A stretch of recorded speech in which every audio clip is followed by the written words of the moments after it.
terkait dengan pada saat rapat lanjutan hari ini. Silakan Pak Menko. Saya mau menjawab sekarang sampai jam 11.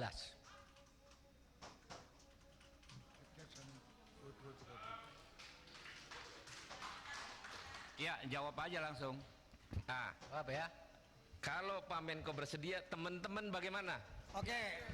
Sampai Ketua, jam 11 tadi Ketua, beliau. bersedia. saya kira begini Ketua. Sangat bersedia. Kalau memang Pak Menko malam ini tegas menyampaikan mau menjawab, oke, kita terima dan kita mendengarkan. Nah, jadi inilah kesimpulan kebersamaan. Kan namanya usul Pak Johan Budi. Sebentar Pak Ketua. Ini ada Pak Beni, saya duluan Pak, sebentar.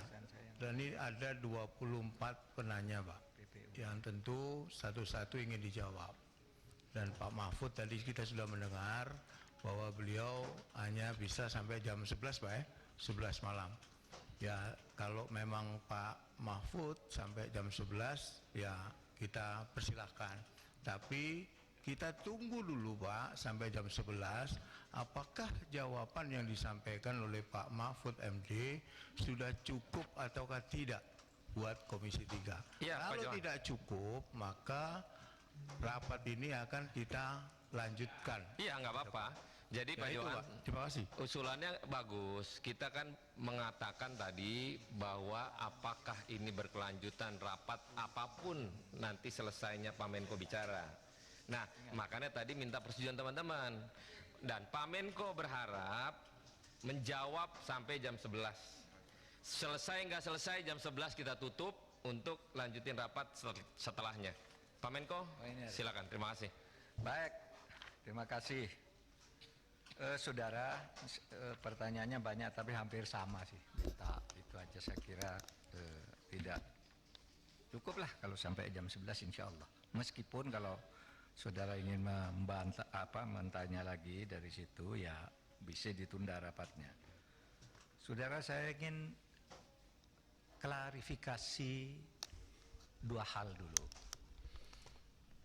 Yang pertama, saya itu ketika menyatakan menantang itu karena menjawab tantangan.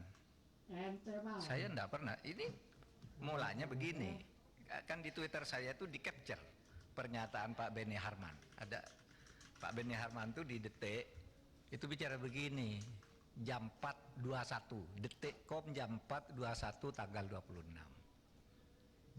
Intinya itu saya harap Mahfud berani buka-bukaan, berani terus terang. Itu Detik jam ya Detik.com tanggal 26 jam 4.21. Nah saya menjawabnya jam 7. Bismillah saya datang, kan gitu. Jadi bukan saya yang nantang, saya yang ditantang. Ya saya jawab. Jadi jangan dibalik gitu. Masih ada kan di Twitter dilihat. Saya tuh kan mengcapture Pak Beni, bukan saya yang mulai. Saya enggak, saya diem aja. Tapi ditantang gitu kan, ya datang, harap datang juga Pak Arteria, Pak Arsul, karena ini kan yang terus terang pada waktu bicara keras saya katakan mengancam, kan ada di video. Saya ingatkan Ketua PPATK ini berlaku bagi Menteri, bagi Menko. Ancaman hukumannya 4 tahun. Kenapa? Karena satu, ngumumkan ke publik enggak boleh. Lalu saya bilang, saya siapa yang ngumumkan? Ngumumkan kan ada uturannya, identitas. Iya kan? Identitas akun kan itu ada ukurannya. Ngumumkan, saya ngumumkan agregat. Nah, satu, kalau soal agregat sudah tidak sepakat, tetapi itu bukan membocorkan. Nah, kalau karena misalnya Ketua PPATK melapor ke saya lalu disalahkan ya, kemudian saya mengumumkan itu secara agregat, ini Si Ketua, jangan nanti dulu Arteria, biar beliau jawab sampai jam 11. Kita nggak ada interupsi ya. Oke. Kalau karena jam 11 lagi, kalau karena dia melapor ke saya lalu saya umumkan agregat lalu diancam hukuman, harusnya karena kenapa? Dia laporkan harusnya ke presiden, karena PPATK ini langsung bertanggung jawab presiden. Lalu saya tanya, Bin itu tiap hari laporan ke saya, memberi informasi intelijen ke saya. Apa dia sama diancam hukuman 10 tahun sesuai dengan pasal 44 karena barang siapa menyampaikan, membocorkan rahasia intelijen negara, ya, diancam 10 tahun penjara. Maka saya tanyakan, bukan saya mengadu. Kalau ini laporan salah, kok Bin tidak salah? Ini saya tadi bawa contohnya. Bin itu tiap hari ngasih ke saya dan itu menjadi bahan saya untuk menentukan, oh di sana ada apa, di sana ada apa. Tapi yang laporan Bin ke presiden yang diberikan ke saya itu, saudara, ini tidak ada yang baca kecuali saya. Begitu saya baca, oh ini titik-titik penting, saya terus ini simpan ke tempat tertutup karena itu kan Bin rahasia. tidak ada press release ke publik, Pak. Kenapa? Bin tidak ada press release ke publik. Pak Arteria, Apa tuh itu? jangan Kalau LH-nya diekspos ke publik beda dong, analoginya nggak sama. jangan disanggah dulu. Silakan Pak Menko. Ya, LH. LHA itu bukan itu tadi, ya, identitas. Tapi oke lah, nantilah itu. Kemudian saudara, saya bicara Markus. Ya, saya bicara Markus. Ini tadi saya akan dipotong bicara Markus. Di DPR itu pernah terjadi peristiwa tanggal 17 bulan 2 tahun 2025. Namanya peristiwa Ustadz di Kampung Maling. Pada waktu itu Jaksa Agung ketika itu Abdurrahman Saleh di sidang gabungan Komisi 2 dan 3 itu dituding-tuding. Saudara jaksa baik sekali, tapi saudara seperti Ustadz di Kampung Maling. Di kejaksaan tuh kotor semua. Ini ada, nanti di googling aja, di googling. Peristiwa itu jelas. Lalu jaksa-jaksa marah, kurang ajar kamu katanya kepada anggota DPR. Kurang ajar kamu. Kami dianggap maling. Ini dianggap ustadz. Kamu kalau ngurus-ngurus perkara, habis marah-marah gini ngurus perkara. Nitip pejabat, nitip ini. Itu kan tadi saya katakan begitu. Tapi terus dipotong. Bukan DPR sekarang, DPR yang lalu. Saya tidak begitu bodoh menyebut DPR sekarang, meskipun misalnya aja enggak mungkin dong nyebut. Disebut aja, Prof. Kalau ada justru disebut saja.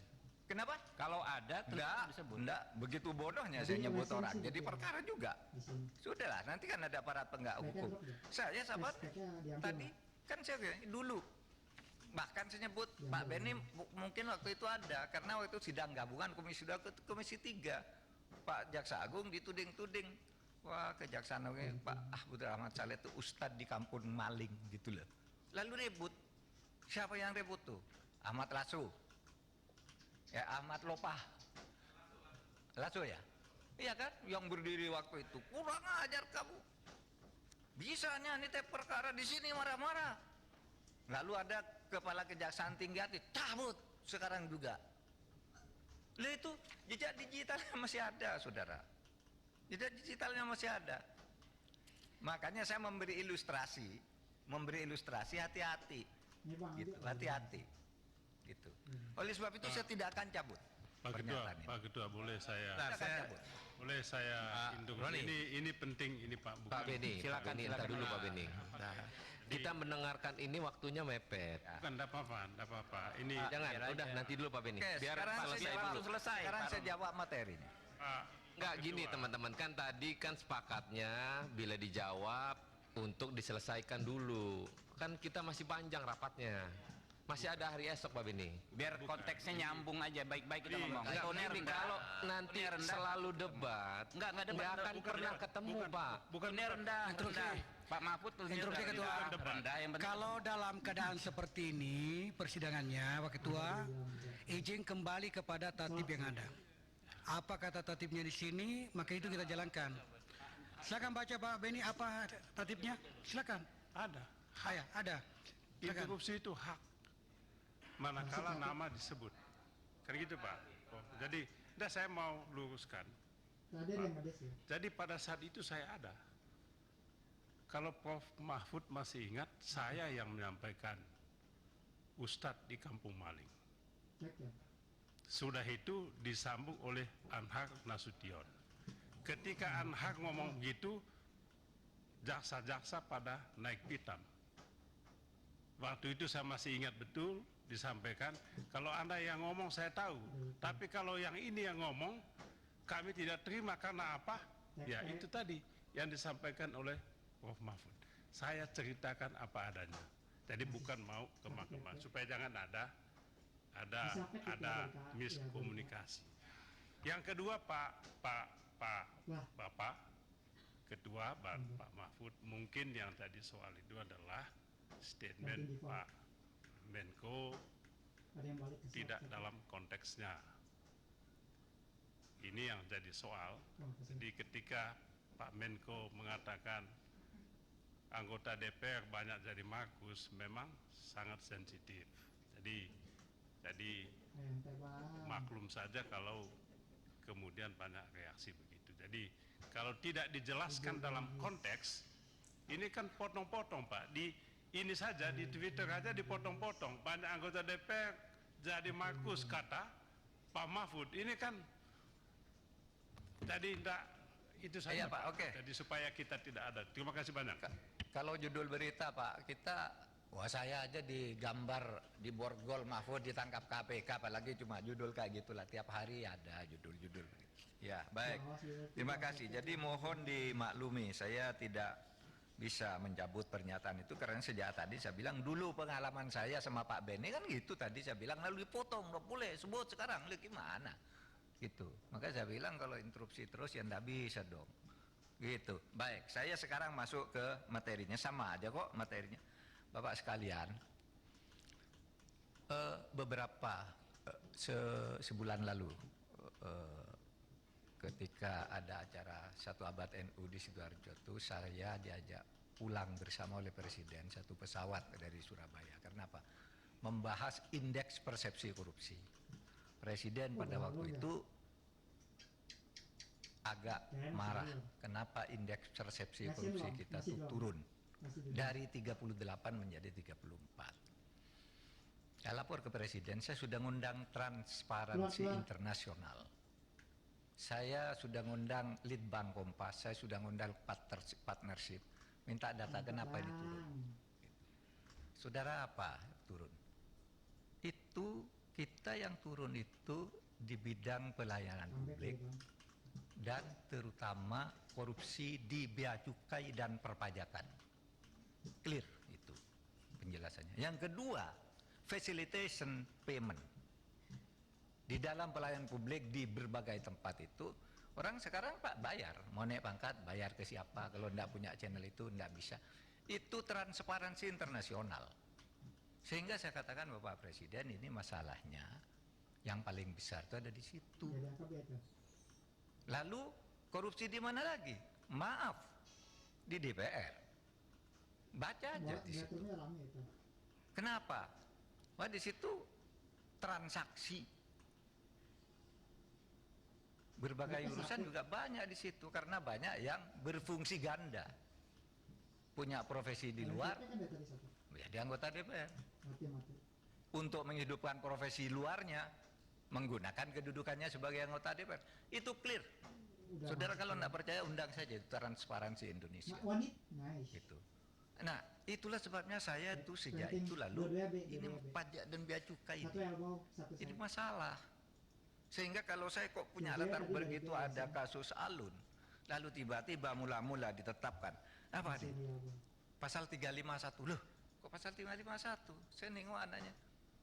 Mau pasal 51 itu kelalaian lah itu, bukan penganiayaan. Hukumannya ringan sekali. Lalu saya datang saya minimal 354, 355. Gitu. Karena semua orang tahu menghajarnya luar biasa, lalu muncul tentang kekayaan ini. Muncul tentang kekayaan 56. Oh, kok kaya banget gitu. Besoknya ditemukan lagi 500. Lalu saya minta, coba saya minta, itu ada kasus enggak di PPATK kok orang kayak begitu? Gitu. Nah, itulah yang terjadi saudara. Jadi kalau latar belakangnya kenapa Alun? Lalu sesudah itu ditemukan lagi begitu banyak, dari situ saya minta rekap. Jadi saya yang minta rekap kayak. Nah, inilah rekap yang saya sampaikan tadi. Ya, saudara, data ini clear valid. Tinggal pertemukan saja dengan Bu Sri Mulyani. Tidak ada data yang beda. Cuma Bu Sri Mulyani itu menerangkannya begini. Kalau PPATK itu kan rombongan nih, misalnya Rafael, itu kan ada rombongannya. Nah ketika diperiksa oleh Bu Sri Mulyani, satu yang diambil sama dengan ini tadi.